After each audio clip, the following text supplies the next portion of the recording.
Hello, ladies and gentlemen. Welcome back to the channel. Happy Saturday, everybody. Hope your day and your weekend are going very well so far. Got a new day, which of course means a new NBA player prop video to share with you guys. But first, as always, people, please make sure to go ahead and hit the subscribe button, hit that like button, and drop a comment down below. It helps the channel grow, and it really does mean a ton to us. With a new day comes some new opportunities to go ahead and make some money. I have 5 NBA player props to go ahead and share with you guys in today's NBA slate.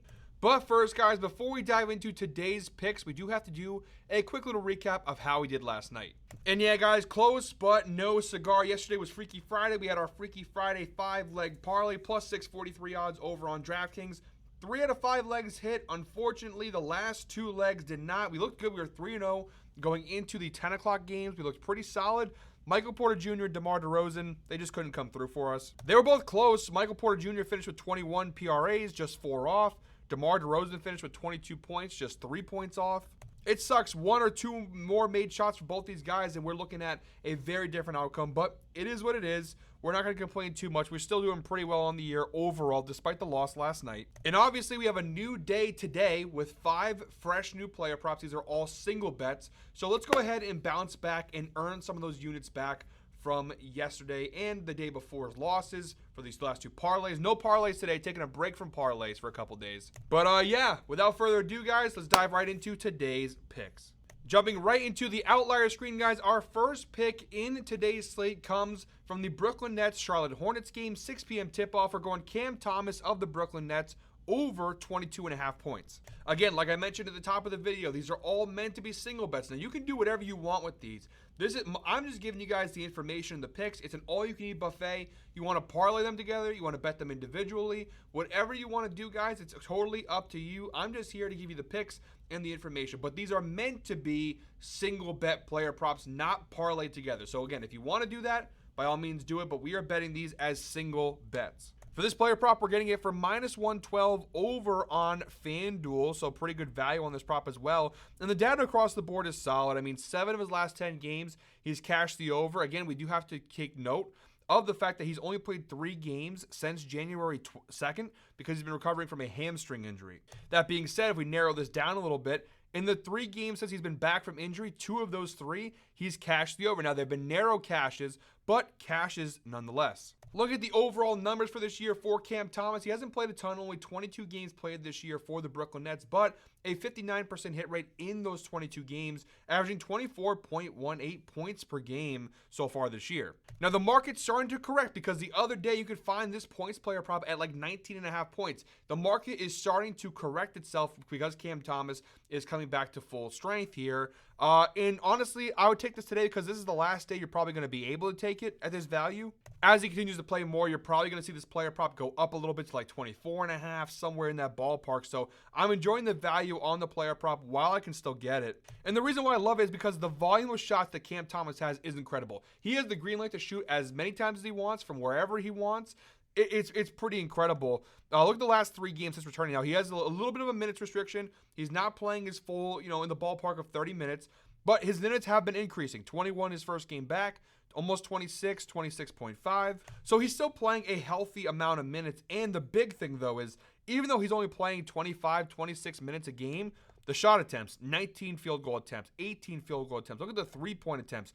13 threes attempted, 6 threes attempted. My man is chucking in these games, and that's why I love this player prop. Yes, he's not shooting the ball that well, 42% here, 41% here, 44% here. He's not shooting the ball that well, but when you have somebody who's taking that many shots in a game, even if he only shoots 40%, when you're taking almost 20 shots, you're going to go ahead and score a healthy amount of points. This is all the way back in January, but January 2nd, he shot 22 shots, only 36% from the floor, and guess what? He finished with 24 points in that game. So again, the volume is just so high, we have to go ahead and tail this. And honestly, it's a pretty good matchup as well. The head-to-head data, he's cashed it. Each of the last 3 times he's faced off with the Charlotte Hornets, he's averaging 30 points per game against Charlotte. Now, all 3 of these games took place last season, so a little bit of outdated data. But the Hornets are not a very good defensive team in general. They are 14th overall in points allowed. Now, The overall numbers versus shooting guards looks good in Charlotte's favor, right? 8th in points. However, if you go ahead and look at the last 7 games, they are bottom 4 in the NBA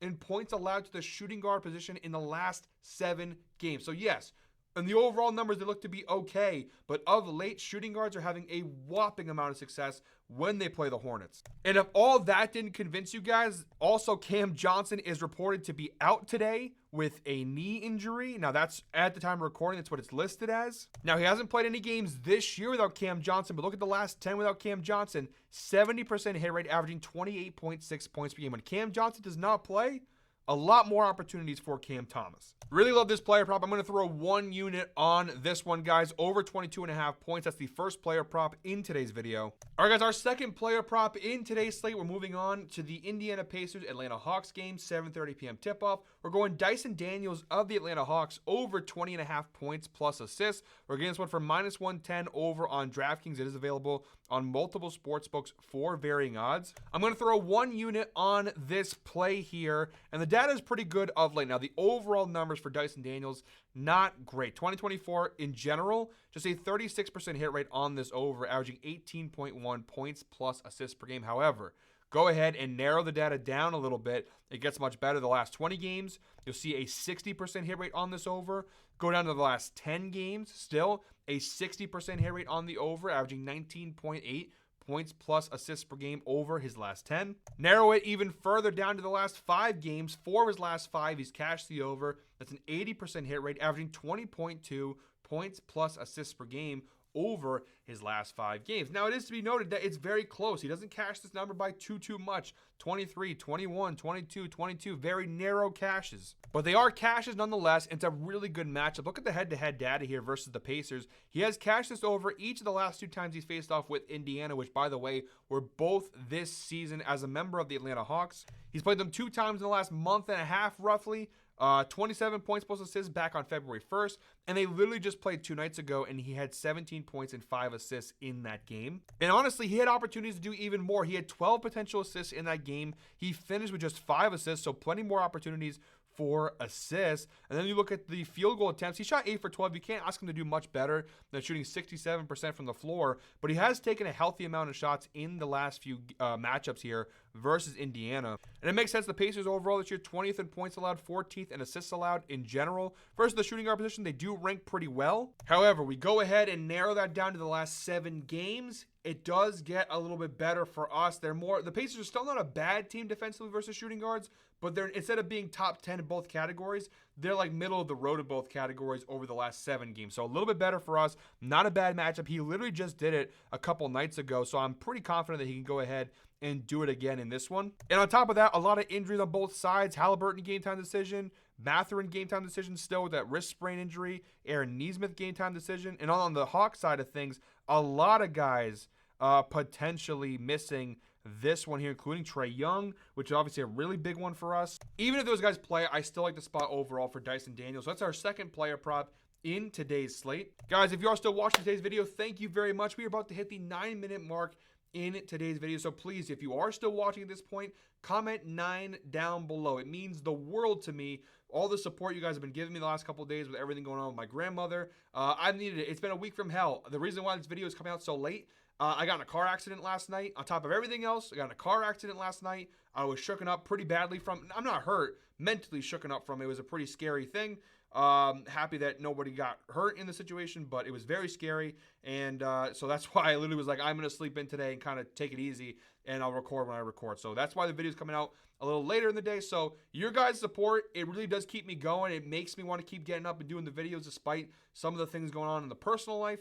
But thank you guys very much. So comment 9 down below if you are still watching today's video. Again, we always appreciate the support from you guys all year long here at Guy Boston Sports. Yeah, it's been a rough week, but you know what? I'm hoping we can go ahead and finish the week off strong here from a betting perspective. We started the week off actually pretty good betting Monday and Tuesday, and then again I didn't do a video a couple days there, but yeah, hopefully the bad luck in the personal life can translate to some good luck in the betting life, which has kind of been the case of late. So let's keep this good times rolling here. Our third player prop in today's video comes from the Wizards-Raptors game, 7:30 p.m. tip-off. We're going Jakob Poeltl of the Toronto Raptors over 9.5 rebounds, which we're getting for -113 odds over on FanDuel. We're throwing 1 unit on this play.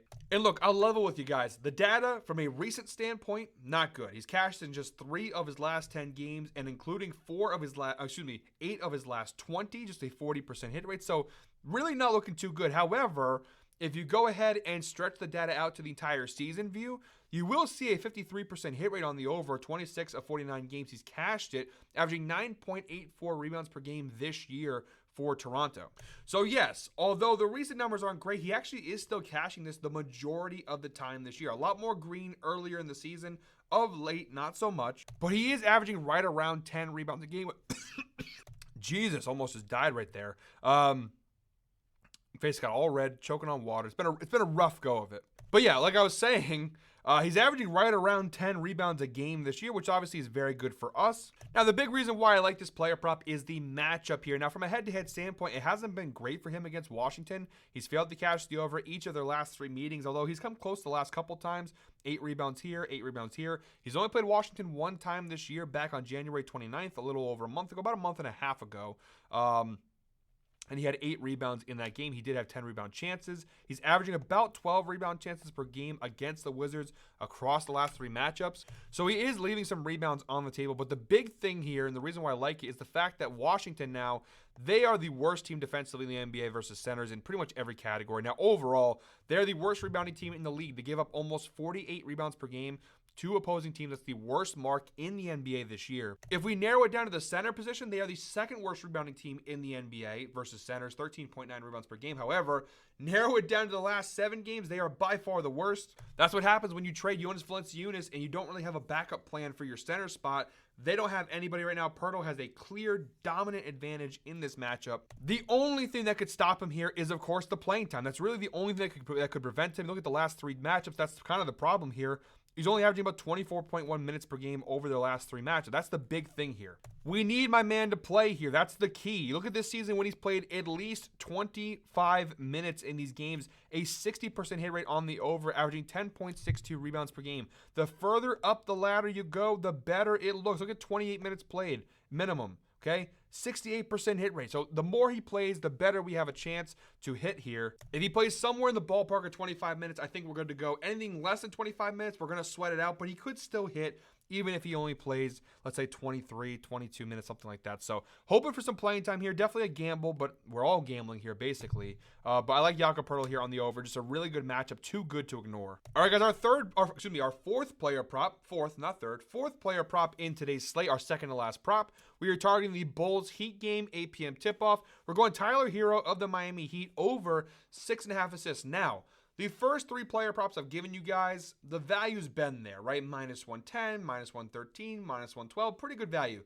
This one's a little juiced. It's a little rich for my blood, but I like the prop enough where I'm willing to put a little extra down in order for this to hit. I'm going to throw 1.25 units on this play. We're going a little rich here. 1.25 units, guys. I can't wait for this week to be over. It's been a week to forget for sure. 1.25 units on this hero prop. It's -140 on DraftKings. Actually, -135 on BetMGM. I have it available to me.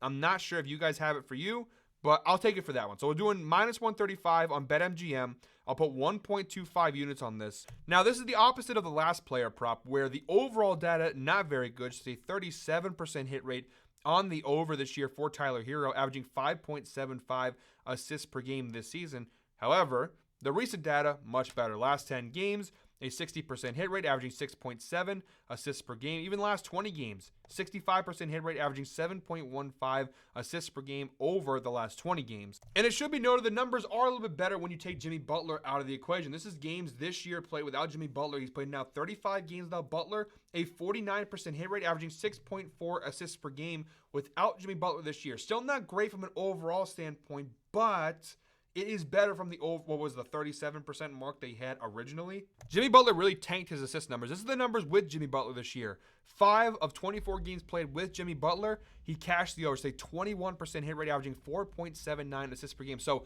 with Butler out of the equation, the numbers way better now for Tyler Hero. But the big thing here is also the head-to-head matchup, besides just the recent data, which, by the way, I forgot to mention, last 5 games, 80% hit rate, averaging 7.4 assists per game. So like I said, the recent numbers really solid here for Tyler Hero. The head-to-head numbers really good. Each of his last 2 matchups with the Bulls, he's cashed the over. He's literally averaging 9 assists per game against them. He has played them once this year, back on February 4th, a little over a month ago. He had 9 assists in that game, and he did have 15 potential assists. So there are even more opportunities for assists in that game. And again, we only need him to get 7 assists here. He's got 9 the last 2 times he played the Bulls. 2 fewer, we still have a cash on our hands. And it's a really good matchup. The Bulls are the 3rd worst team in the NBA in terms of assists allowed to opposing teams. In the backcourt versus point guards, they're 30th, the worst team in the NBA. Versus shooting guards, 14th. But Tyler Hero kind of operates as a point guard and a shooting guard. I know Rozier and Davion Mitchell, they kind of take some of those minutes as well, but he plays between those 2 positions, whichever way you want to shake it. They are not very good at defending the backcourt from assists, so it's a good matchup overall. The recent data seems to be pretty solid. Yeah, for minus 135, again, a little juice there, but I'll put 1.25 units on it and let it ride. I think Tyler Hero's a pretty good bet. He is listed as a game time decision with an illness, but there's so many guys in this point in the year that's listed as game time decision. It's really hard to know who's playing and who's not. Look at the Bulls. Their entire starting lineup is a game time decision for this game. I'm going to go ahead and proceed as if Hero's going to play and play his normal minutes. So Tyler Hero over 6.5 assists seems like a really solid player prop to me. All right, guys, our 5th and final player prop in today's slate. I had to give a player prop for Lakers Celtics. I cannot wait as a Celtics fan for this game tonight. It feels like with Luka now on the Lakers Celtics rivalry is kind of back on. It's, you know, with LeBron, obviously, I don't know, it's been weird the last couple of years. You'd think with LeBron James and the Lakers, this rivalry would be bigger. It hasn't felt really that big since the Kobe days, to be honest. You know, when LeBron first joined, it was kind of something. But it feels like with the NBA Finals connection with Luka and the Mavericks and everything, it feels like the Celtics-Lakers rivalry is officially back on now with Luka on the Lakers. And it's going to be a really fun game. I implore you guys to watch it. It's going to be I'm not sponsored by the NBA. I'm just saying as a basketball fan, Lakers Celtics should be a lot of fun tonight. But for my player prop, I'm going with Luka over 28.5 points in this game. As much as it pains me as a Celtics fan to say that, over 28.5 points, which we're getting for minus 105 over on DraftKings. I will put 1 unit on this play as well. And look, the overall numbers, they're okay. A 50% hit rate this year. He's only played 32 games across the season between the Lakers and the Mavericks, averaging 26.78 points per game. Of late, though, he's really started to figure it out for the Lakers. He's cashed this in 4 consecutive games for LA, 31, 29, 30, 32. His minutes have obviously increased. You know, he's back up to playing 35-plus minutes a game for the Lakers. His last time out versus the Knicks in overtime, he played 43 minutes. He's still not shooting the ball all that well. You see the last time out, he did score a healthy amount of points, but he shot 9 for 23. You know, but the volume is certainly, like we talked about with the Cam Thomas prop, our first player prop in the video. Yes, the shooting numbers aren't great, but the volume is there. He's taking so many shots. Over the last 5 games, he's averaging 20.2 shot attempts per game and about 11 three-pointers per game. So yeah, the shots are falling at the volume you would like them to, but he's taking so many shots, it doesn't really matter. Even if he's shooting 40% or 39% or 38%, the volume of shots is just so high where if he's taking that many shots, I have to go ahead and take his over, because even if he doesn't shoot the ball well, he's still going to score somewhere in the ballpark of 30 points in this game if he's taking around 20 shots and 11 threes. But he's been getting better lately. Like I said, there's now 4 straight games with 29 or more points, including 30-plus points in 3 of his last 4. And from a head-to-head standpoint with Boston, this, of course, includes the NBA Finals last year. You do have a 71% hit rate. 5 of his last 7 games versus the Celtics, he's cashed the over. And the 2 times he missed that number in the NBA Finals, he had 28 points the last time he played them, 27 points in the other game. I think that was game 3, I want to say. But yeah, he had a lot of success scoring against Boston. That's like the Celtics defensively ranked pretty well, right? They're ranked 3rd in the NBA in points allowed. Luka, again, kind of tough to get a read on what he plays because he's not a traditional guard. He's not a traditional forward. He's a hybrid role, so I don't really know where you'd look for a defensive matchup. But really, anywhere you look at it, Boston ranks really well, except versus point guards. They rank really well defensively, but it doesn't really matter because they ranked very well defensively last year too, and Luka still did this consistently against them. I see the same thing. This is the first time he's playing Boston since the NBA Finals. I do think that you have he's still stung from the loss in the finals. I think that still sticks with him. I think he's going to have some extra motivation to come into Boston here. First time playing them since the NBA Finals. As a matter of fact, the last time he was in this building was in Boston to watch his team lose the title right in front of his very eyes. I think that motivates him. He's going to come in here with kind of a bull seeing red. And I think he's going to have a really big game versus Boston, prime time, Saturday night, against a team that ruined his championship hopes and in some way kind of contributed to him being traded off the Mavericks. If Dallas wins that championship, or at least makes it more competitive, does Nico Harrison still trade him? Probably, because Nico Harrison kind of seems like an idiot, but you never know. But yeah, I think Luka over 28.5 points. Pretty good solid bet here. 1 unit as our final play in today's slate. All right, guys, those are all 5 player props in today's video. I want to apologize. I know I stuttered a little bit, seemed a little bit off. It's just, like I said, been a rough week, tired, mentally drained. So I do apologize if I seemed a little bit off. If I seemed a little mixed up on some words and whatnot, I do apologize for that. But we're coming in next week, re-energized, remotivated. I'll be back on Monday. I definitely need the day off tomorrow to kind of rest and relax a little bit. I'll be back on Monday with a new NBA player prop video. But until then, guys, I hope you're all winners. Thank you from the bottom of my heart for this week. It's been really moving and emotional to see all the good messages and goodwill you guys have been sending me, especially over the last couple of days, my grandmother passing away and everything. And so you guys have been awesome. Thank you very much. I promise next week there will be no more personal crying about things. We're going to get right back to the picks next week, and we're not talking about any more stuff in the personal life. We're going to move right to the picks next week. But yeah, that's it for me today. Thank you very much for watching. Make sure to go ahead and hit the subscribe button, hit that like button, and drop a comment down below. Until next time, hope you're all winners. Let's go ahead and make some money.